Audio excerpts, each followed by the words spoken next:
आज से 24, आज से तुम्हारी द्वितीय सत्र परीक्षा स्टार्ट हो गई, ठीक है। पहली सितंबर में हुई थी और ये 10 नंबर की होती है। आज जो तुम्हारा पेपर है वो मौखिक का है, ठीक है, सभी सब्जेक्टों का। तो मैंने कुछ लिख दिए हैं, तीनों तो तुम्हें करना है और फिर जब एक एक बच्चा आएगा तब मैं ओरल टेस्ट ले लूंगी तुम्हारा, ठीक है। हाँ, एक बार समझ लो। पहला क्वेश्चन है बाल गंगाधर के बचपन का क्या नाम था, और दूसरा क्वेश्चन उसी में है उनके समाचार पत्र का क्या नाम था। ये तुम्हें आंसर बताना है। गीता रहस्य पुस्तक के लेखक का क्या नाम है। टोकरी में क्या है पाठ से, एक पाठ का नाम है टोकरी में क्या है। अदिति गर्मियों की छुट्टियों में कहाँ गई थी, इसका आंसर तुम्हें देना है। अगला है अदिति को वापस लेने कौन आया था। समझ में आ गया, कोई दिक्कत नहीं है। एक क्वेश्चन यहीं पर है, अगला इसी का। किस कवि को सुकुमार कवि कहा जाता है, सेकंड क्वेश्चन है इसका, ठीक है। सुकुमार कवि हम किसे कहते हैं, सारे क्वेश्चन मैंने करवा दिए। अब आता है इंग्लिश में, और एक हिंदी का क्वेश्चन ये है कि दाढ़िम का अर्थ है। दाढ़िम किसको कहते हैं, किसी फल का नाम है, किसी सब्जी का नाम है ना, किसका नाम है, ठीक है। इसका आंसर तुम्हें देना है। अगला है which of the following correct set of rhyming word. Correct set बताना है, राइमिंग वर्ड जिसकी आवाजें एक से निकलती हैं, तो इन चारों में से बताना है, ठीक। Find, kind, book, be, me, you, find और लाभ। इसमें से राइमिंग वर्ड कौन सा है जिसकी साउंड कैसी निकलती है, समान निकलती है, वही बताना। समझ में आ गया प्रश्न। नेक्स्ट है complete sentences using correct set of word, ठीक, of every kind mention in story, ठीक है। Correct word, complete sentence using correct set of words, ठीक। चलो, open a book and you will find, ये बताना है।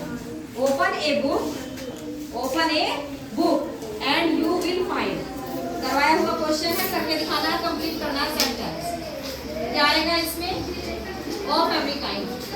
नेक्स्ट है what was Nita and Mala. What was Nita and Mala English के कौन से पार्ट से है, Nita and Mala searching for the mansion in story here and there. क्या सर्च कर रही थी, जो तुम्हारा लेसन है हेयर एंड देयर का, उसमें नीता और कौन, माला क्या सर्च कर रही थी, ठीक है। उसका कुछ खो गया था शायद, वो उसी को ढूंढ रही थी, तो क्या खो गया था उसका तुम्हें पता होना चाहिए। विच एडजेक्टिव, एडजेक्टिव ढूंढना है, यानी कि विशेषण। Which adjective describe the little house. Little house में कोई ऐसा एडजेक्टिव बताओ। ये भी तुम्हें क्वेश्चन करवाया हुआ है। लिटिल हाउस का रंग, कोई वो छोटा था कि बड़ा था, या उसका कलर कैसा था, कुछ ऐसा है, ठीक है। समझ में आ गया ना, किसके पास है, कुछ भी एडजेक्टिव तुम्हें बताना है इसमें लिटिल हाउस के। अगला क्वेश्चन अब तुम्हारा मैथ से शुरू हो गया है, गणित से। 21 के अपवर्तक है, फैक्टर बताने हैं 21 के, ठीक है। नेक्स्ट सम अभाज्य संख्या क्या है, सम भी हो अभाज्य भी हो, ठीक। अगला है इसी में 88 गुणा 1000 को गुणा कर देनी है। अगला क्वेश्चन है संख्या 4 को 3 बार जोड़ने से प्राप्त किसका अपवर्त्य है। जब हम संख्या 4 को जोड़ेंगे 3 बार, जब 3 बार जोड़ देंगे तो जोड़ने के बाद जो आएगा, जो संख्या जोड़ने के बाद आएगी उसका अपवर्त्य बताना कि वो किसके गुणक है। अपवर्त्य का मतलब गुणक, ठीक है। हो गया क्लियर।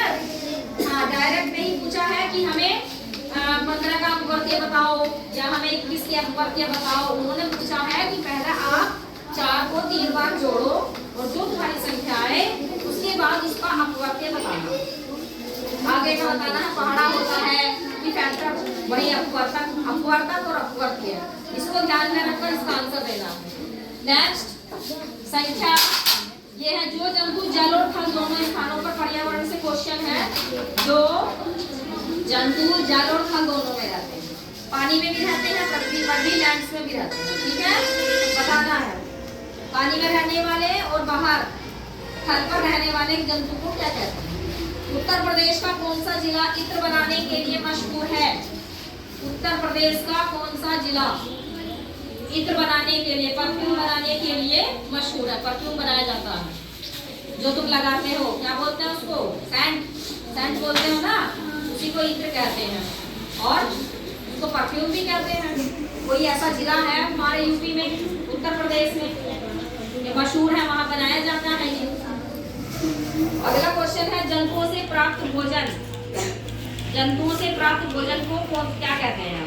सब्जी होगी, कि फल होगा, कि मांस होगा, जो भी है बताना है। नागफनी किस प्रकार का पौधा है? नागफनी सदाबहार है, मरुस्थलीय है, जलीय है, कंटीला है, कुछ भी।